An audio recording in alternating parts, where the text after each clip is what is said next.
నమస్తే, welcome to మనం TV. నేను యాంకర్ సిరి. ప్రస్తుతం మనతో పాటు స్టూడియోలో ఉన్నారు న్యాచురోపతి స్పెషలిస్ట్ ఎస్ఏ కుమార్ గారు. డాక్టర్ గారితో మాట్లాడదాం. డాక్టర్ గారు నమస్కారం. డాక్టర్ గారు, ఫస్ట్ ఒక అందరికి ఉండే మేజర్ డౌట్ ఏంటంటే, తిన్న తర్వాత చాలా మందికి కూడా కడుపు అంతా ఒక రకమైన ఉబ్బరంగా అయిపోతూ ఉంటుంది. అసలు అలా ఎందుకు అవుతుంది? దానికి మేజర్ రీజన్ ఏంటి? అలా అవ్వకుండా ఉండాలి అని అంటే ఏం చేయాలి? దట్ ఈస్ మెడికల్ లాంగ్వేజ్ లో that is called bloating.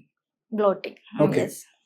So specially భోజనం అయిన తర్వాత మనకు బ్లోటింగ్ వస్తుంది అంటే the particular reason is one is the fibre deficiency food, that is one.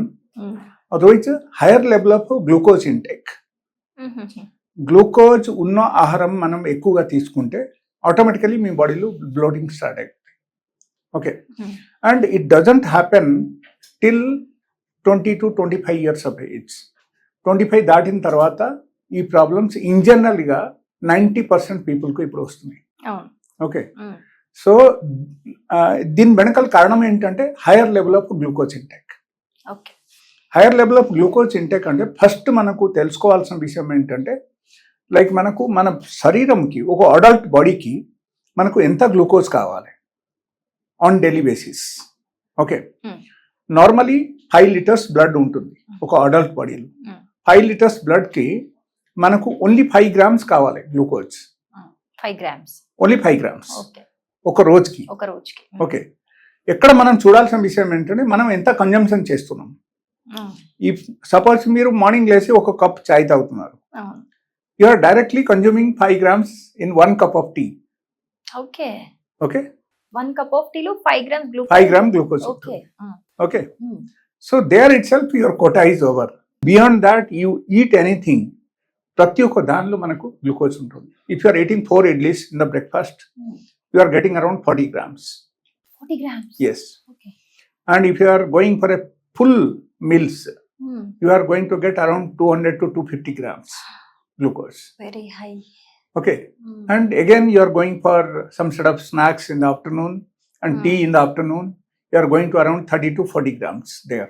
Okay. And you are going for dinner lo again the same amount. Otherwise let us say you are eating something like janna roti, chapati adi ani తీసుకుంటే కొంచెం తగ్గుతుంది, చాలా పెద్ద difference ఉండదు. So this glucose intake on daily basis that creates lot of problems in our gut. గట్లు ఇది అన్ని టోటల్గా స్టిక్కీ అయిపోతుంది అనమాట. Because whenever we eat రైస్లో స్టార్చ్ కూడా ఉంటుంది అండ్ క్యాలరీస్ చాలా ఎక్కువ ఉంటుంది. సో ఈ క్యాలరీ అండ్ స్టార్చ్ ఈ రెండు ఏం చేస్తాయంటే మనకు గట్లు ఆటోమేటికలీ అక్కడ ఒక టైప్ ఆఫ్ గమ్మీనెస్ క్రియేట్ చేస్తాయి అన్నమాట. సో అప్పుడు constipation starts in a person. ఎప్పుడైనా సరే కాన్స్టిపేషన్ స్టార్ట్ అయిపోయిందంటే అక్కడ నుంచి different types of problems comes. Okay. So ఈ గ్లూకోజ్ కన్జంప్షన్ మనం తగ్గించాలి, that is number 1. And number 2, మనం హై ఫైబర్ ఫుడ్ తీసుకోవాలి. High fibre food in the sense, మనకు ఎవరికైనా సరే క్వశ్చన్ రావచ్చు, like what are those food. Okay. So first thing I will tell you, like millet is one of the high fibre food. Okay. So daily బేసిస్లో if you are taking 2 times of millet and 1 time normal food, that is more than enough. లేకపోతే మీరు 2 times ఖీరా తినండి. Suppose let us say you are taking around 200 gram khira in the morning, 200 gram khira in the evening. No, like instead of breakfast and instead of dinner? No. Before the breakfast and before the dinner. Okay. So extra adding? Yes, adding. Okay. Khira, 2 khira తినండి daily. Morning 2, సాయంత్రం 2 తినండి. And ఆ తర్వాత మీరు again whatever the normal breakfast you take and normal dinner also you take. Okay. And మధ్యాహ్నం పూట whatever you are eating, దానిలో కూడా కొంచెం ఫైబర్ ఉన్నట్టే మనం చూడాలి. ఓకే. సో అక్కడ చూడాల్సిన విషయం ఏంటంటే, fibre food whatever I told you, like maybe ఈ ఖీరా లేకపోతే millet is the highest. Okay. Highest fibre. So ఖీరా మీరు తింటే ఖీరా కూడా తినొచ్చు బిఫోర్ ద లంచ్, లేకపోతే total you can take the millet dishes something. Okay. So that means you are getting the enough fibre. So మీకు కాన్స్టిపేషన్ ఉండదు, పొట్ట బాగుంటుంది, బ్లోటింగ్ కూడా ఉండదు, గ్యాస్ ఫామ్ అవ్వదు, అండ్ మంచి నిద్ర పడతాయి, మెటాబాలిజం కరెక్ట్ అవుతుంది. Okay. So in all the aspects, you'll become the healthy. One more doubt sir, Yeah.